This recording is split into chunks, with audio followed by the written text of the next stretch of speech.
Episode 2 of the new Disney Plus series, The Book of Boba Fett, aired last Wednesday, and things are starting to get interesting, so let's break it down. Welcome to the newest episode of SDW. Super Dario World!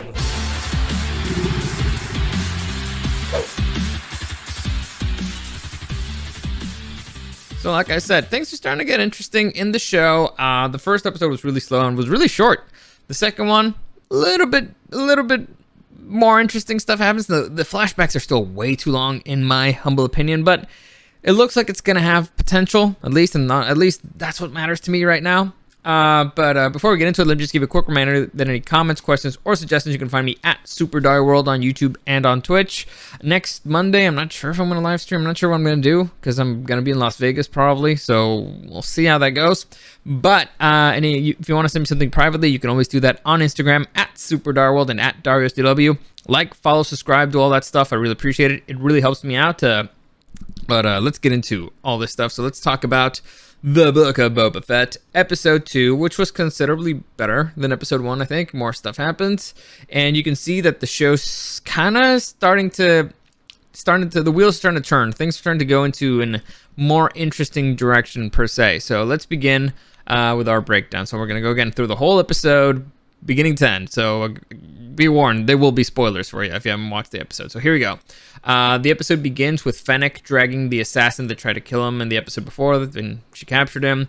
Then they try to interrogate him, and the assassin is basically like, fuck you guys, I'm not going to tell you shit. And so Boba throws him into the what's it called? It's not a Sarlacc pit. What the hell is this monster's name? I just looked it up. I'm just terrible with names. The Rancor. So he throws him into the Rancor pit, which is it's a throwback basically to Return of the Jedi.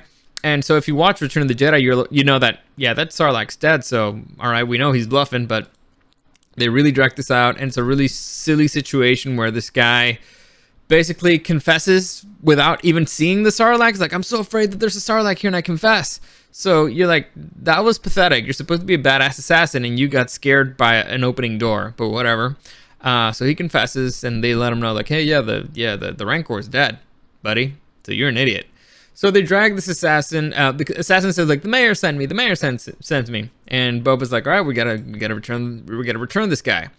So they take him all the way to the mayor's office, still in chains basically. And when they arrive at the mayor's office, there's this, I guess, supposed to be funny scene where the receptionist is like, do you have an appointment with the mayor? And then the douchebag from the first episode appears and is like, oh yeah, well, we can he's busy right now. And so Boba Fett's like, get the fuck out of the way, I'm Boba Fett. So he just goes into and he starts talking to the mayor. And so here's our first introduction to the mayor, who kind of already made a declaration of war against Boba Fett. And Boba Fett's like, what's up, bitch? You try to kill me? And honestly, I don't know why they're even having this conversation. Like, dude sent an assassin to kill you. And so what the mayor does is he has one of his guys kill the assassin. So it's like, well, there's your evidence, bitch, basically. But he offers some reward. So this is all a very silly situation. But in the end, the mayor's like, I don't have any issues with you. Why would I have any issues? Blah, blah, blah. You basically are not aware of how things are being handled in the city. So they send Boba Fett basically to check out the club that he was in the previous episode, because the mayor says it wasn't him, right? And he's supposed to take his word for it. So Boba Fett's like, all right, I'll go check out the place that he says. So he goes and checks out his own club. When he arrives at the club, everybody's acting weird for some reason, and the hostess or the owner of the club is like, yeah, the twins came basically, and they're setting up their claim. So Boba Fett walks out, like, who the fuck's the twins? So the twins are Hutts, and he knows that the Hutts are like, nah, the Hutts are too busy to be here. And that's when they start hearing like an epic music or whatever. He walks out. It turns out the Hutts are back. So these two are called the twins. It's two Hutts, basically, like, you know, like Jabba, ooh, aka now, Chuba. Two big, like, imagine like two big worms. And they walk up all the way to Boba Fett and basically like, give us back what is ours, bitch. We have a piece of paper. And Boba Fett is like, go fuck yourselves. I killed Bib Fortuna, so everything that was this is mine. I'm the daimyo, which is, again, I mean, this show could not be clearer that it's actually like a samurai show, but all right, okay. I mean, it's like a Western samurai show. It's not bad. And the twins are like, yeah, but we have this big ass Wookiee that's gonna whoop ya. And so this was actually, do they not show the Wookiee? They gotta show the Wookiee. Damn it, I didn't get the Wookiee. Let me find the Wookiee. So they got this big ass Wookiee, and so who's like a gladiator, right? And he's basically there to like the muscle to be like fuck you, Boba Fett. I'm gonna whoop you. And this is fun because for those of you who don't know, Chewbacca is actually small for a Wookiee. At least that's what the lore says. If you ever played the video game, I've talked about this one a lot. If you ever played Republic Commando and you see how big Wookiees are supposed to be, it's like, these are big motherfuckers. So Chewbacca's actually small for Wookiee. And this guy looks like a big boy. He looks like a big burly boy. So it's like, all right, now things are getting interesting because basically this guy shows up and he's mean mugging Boba Fett. Boba Fett's basically like, what's up, bitch? And tells the Hutts basically to go fuck themselves. And the Hutts are like, we'll be back. We'll be back. We'll have a conversation about this later. And so the Hutts, let's say they're not happy, but they do a veiled threat, right? Like, yeah, you listen, Boba, you don't know how to handle all this shit. So we'll be back. We'll be back. And so things are now getting interesting because they've introduced villains, which is always good. You see now who the big competition is. The mayor, you're not sure if he's gonna be shady or not because, again, in the previous episode, the dude was a dick, or at least his messenger was a dick, and they introduce a big ass Wookiee and a badass looking Wookiee. So there's got to be a fight against the Wookiee at some point, which should be phenomenal. Boba Fett taking on a Wookiee. I'm in, and I'm excited for it. So these dudes end up walking away. Boba Fett's like, fuck, what the fuck am I supposed to do now? And he returns to his chamber, that the rejuvenation chamber where he heals up, and that sends him into a dream, right? Like a memory thing. He's remembering his time again with the Sand People. Or no, it's not the Sand People. What the fuck is their name? Why am I so terrible with names? These blasts are too precise for Tusken Raiders. Yeah, Tusken Raiders. There you go. So he's remembering his time with Tusken Raiders, and they're doing something here in the sand. Like, I don't know what the fuck they're doing, but they're like moving sand around. I don't know. I don't know if they're farming. It's really weird. Afterwards, like a frog thing comes out, so maybe they were hunting for that thing. It looks really weird. In the meantime, a dude's training Boba Fett. So this is the last samurai, right? They're training him in their ways, which, by the way, Tusken Raiders, not known for being great warriors, but whatever. They're known for being like dangerous and attacking in large numbers and by surprise, kind of like goblins. But anyway, Boba Fett's learning how to fight in their ways, in their style. And so then they get attacked, not attacked. Like a frog thing pops out and they hunt it. So I guess that's what they were doing. They were moving sand around to see if they could scare frogs. So apparently there's a lot of fucking life in this desert. You just can't see it because there's melons in the sand. I don't know, man. Melons filled with water in the sand. Okay. And then in the distance, a train starts speeding by, traveling to the desert, and the train just starts shooting at them like crazy with crazy good precision. They start killing the Tusken Raiders, and this honestly makes no fucking sense because there's a bunch of dunes around them, and they could very easily just lay down and not get hit. They saw the train coming miles away. They could have just laid down. And also, shooting from a moving train is not an easy thing to do. But all right, they killed a bunch of them, and Boba Fett's like, man, fuck those guys. I'm gonna help him get vengeance. And he remembers that there's the group of bikers that he saw earlier before, and he remembers because he sees them again. And so he's like, all right, I got a plan. And he tells the leader and the dude who's training him, hey, I'll be back in the morning. We're gonna stop the fucking train. So he goes to the bar where he remembers seeing I thought, episode 1, what I thought was a moisture farm. I guess it's a bar. So he shows up there, and the biker dudes are being dicks and harassing a couple that's there, taking their food and their drinks or whatever. And they get in a fight, and that's when Boba Fett shows up and hey, fuck you guys, I'm gonna kill you. For no reason, really. Honestly, Boba Fett has no reason why to kill these guys. He could have just taken their bikes and run away. What are they gonna do? Chase after him with no bikes in the middle of the desert? But no, he actively decided to go in there and kill those guys, or most of them. So he does, which is okay. It shows you Boba Fett's, kind of a badass. And he also broke a gun by hitting, he broke his rifle by hitting somebody with it. And it's rifles are for shooting, right? You could have just shot him, but all right. Anyway, so Boba Fett gets out of there, steals their bikes, takes the bikes to the Tusken Raiders, and the Tusken Raiders don't know what the fuck to do with them. And he's like, don't take it apart, you dumbasses. I'm gonna teach you how to ride them. And we get this montage of him trying to teach him how to use bikes. And I gotta tell you, these bikes are designed in the dumbest way possible. I hadn't really noticed this before, but they're basically, you got the handles, and if you push it forward, the bike goes forward, and if you push it back, it slows down, which seems kind of logical. Front, forward, back, stops. But think about this. When you go forward, inertia automatically pulls you back. And where are you holding on to? The handles. Which means that when you want to go forward, your body's, like, physics will automatically make you stop. It makes no fucking sense if you think about it. But, all right, I guess, you know, I guess we weren't thinking about these things. It's one of those things that, as I was looking at it, I was like, that's just stupid. Who would design it that way? But, all right, I guess I should blame Lucas for doing it from the beginning. But, all right.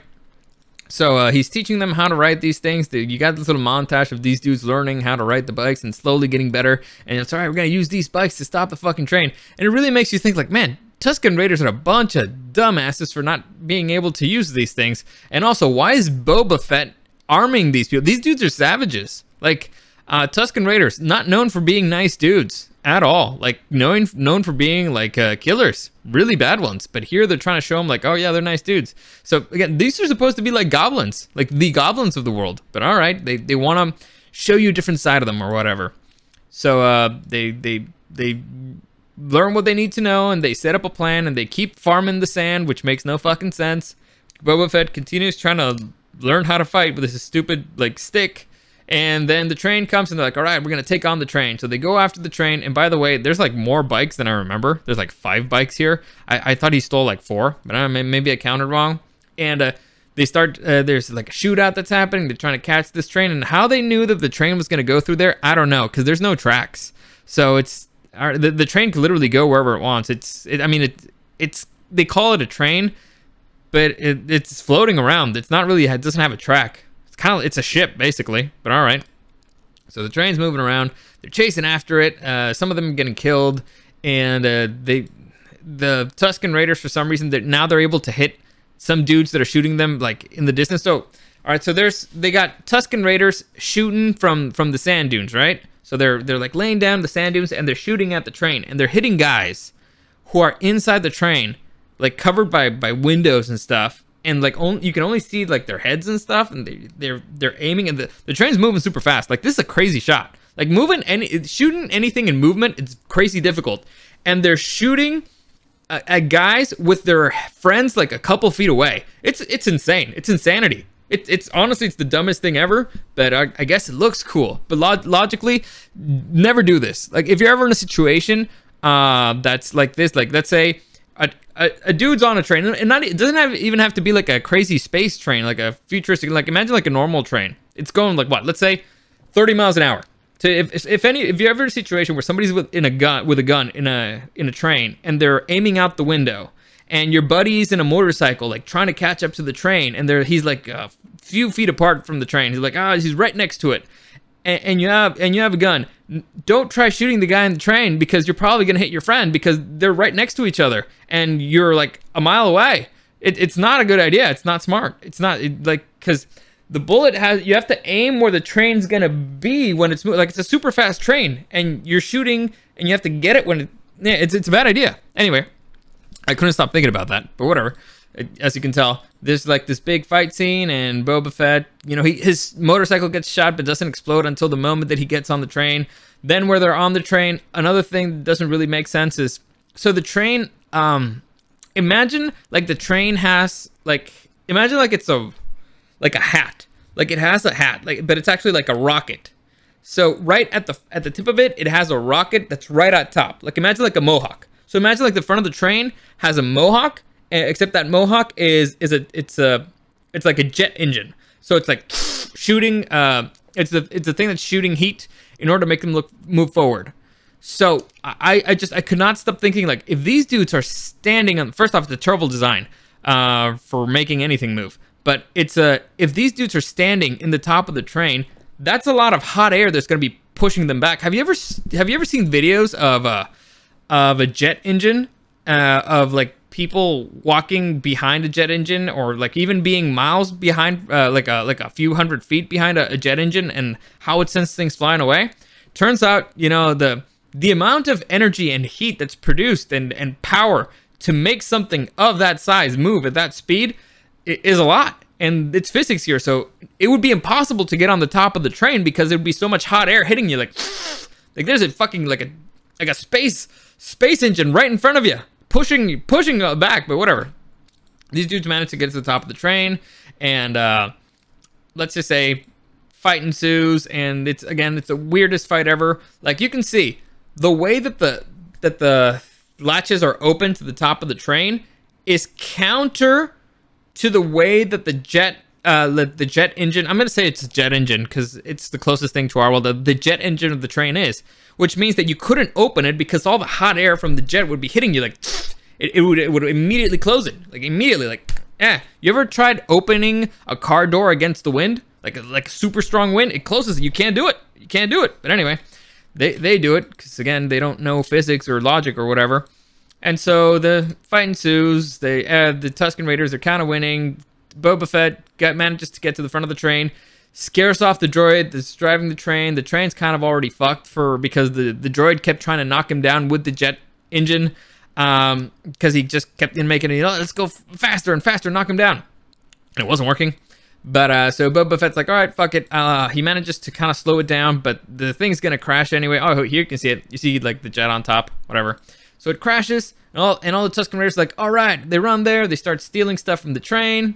And all the mercenaries that were there, they're part of the guild they're part of the criminal underworld. I forget what family they are, but it's one of the, is it the Pikers? They might be from the Pikers. I might be wrong. I don't remember all the criminal families in Star Wars.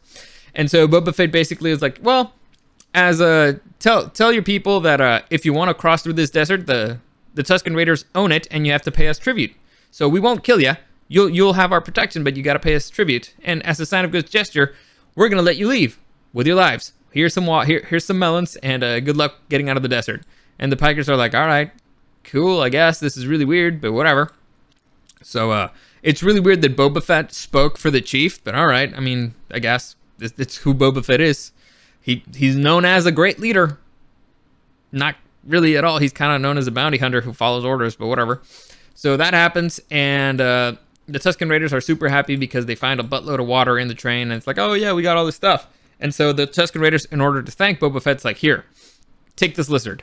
And the lizard basically sneaks into Boba Fett's brain. Like it goes through its nostril and sneaks right to his brain and gives him like a crazy vision. So I'm assuming he like chewed up in his brain up there. So he gives him this crazy vision. He's not exactly sure what's happening, but he wakes up like, well, it's a really weird vision of him being part of the tree and being part inside the Sarlacc and flashbacks and all that. And so he wakes up who knows where in the other side of the desert, and he walks back with a stick.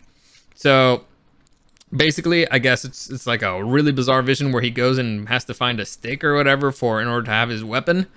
The weird thing here is, and I keep thinking, where the fuck did they find sticks in the desert? It's just sand. Where the fuck did they find? Why do they have all this wood? Where do they keep finding it? But whatever. I mean, this desert does have melons under in the sand. So all right. So they're like, all right, cool, stick, follow us. And so they're like, all right, you get to wear our clothes now, and now we understand. Okay, so this is why Boba Fett looked the way he did in the Mandalorian. Now it makes a little bit of sense. Then they take him to the stick smith, I assume. So this stick smith teaches him how he's going to make his own stick. So he makes his own stick, and now we're like, okay, so that's why Boba Fett had this stick in the Mandalorian. Now things are starting to come together. Now things are starting to make sense, and basically he's accepted as one of the tribe. And Boba Fett does like a little dance thingy here, and so everybody's like, all right, cool, this is like cool. He's one of us, and that's where the episode ends. Like we see Boba Fett become one with the Tusken Raiders. So it's really weird. I forgot to mention this. At one point, the chief tells them like, hey, we're actually peaceful dudes, and I don't know why everybody wants to kill us. We're in hiding. And Boba Fett's like, why are you in hiding, man? You guys are supposed to be strong. You're supposed to be warriors.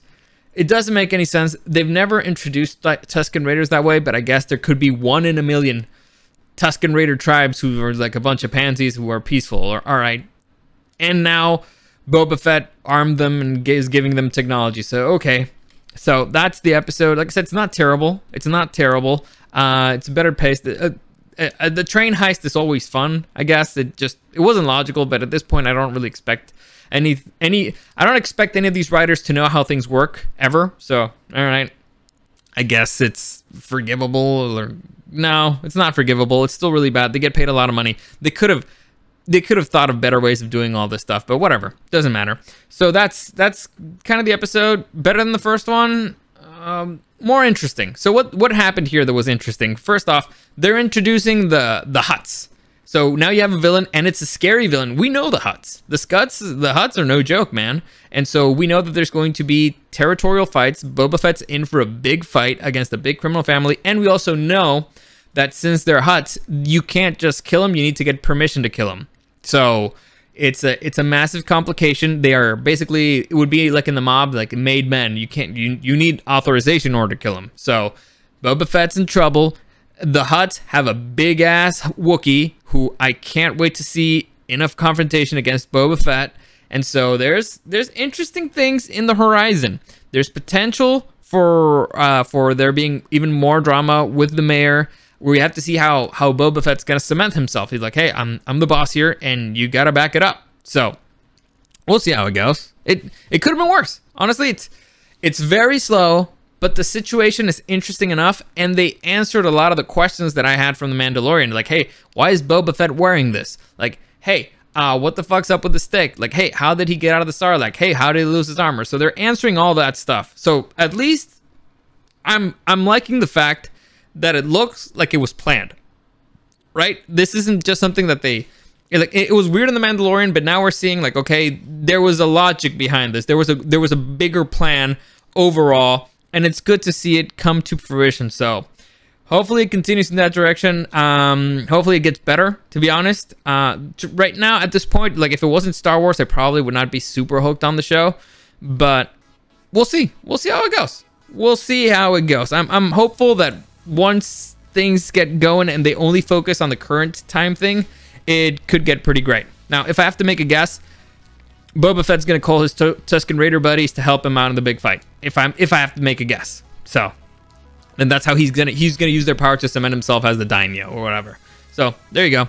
As always, any comments, questions, or suggestions, you can find me at Super Dario World on YouTube and on Twitch when I stream live, which is going to be, I don't know when, sometime next week, probably Tuesday. I'm not sure what time yet. I'll think about it. I'm just tired.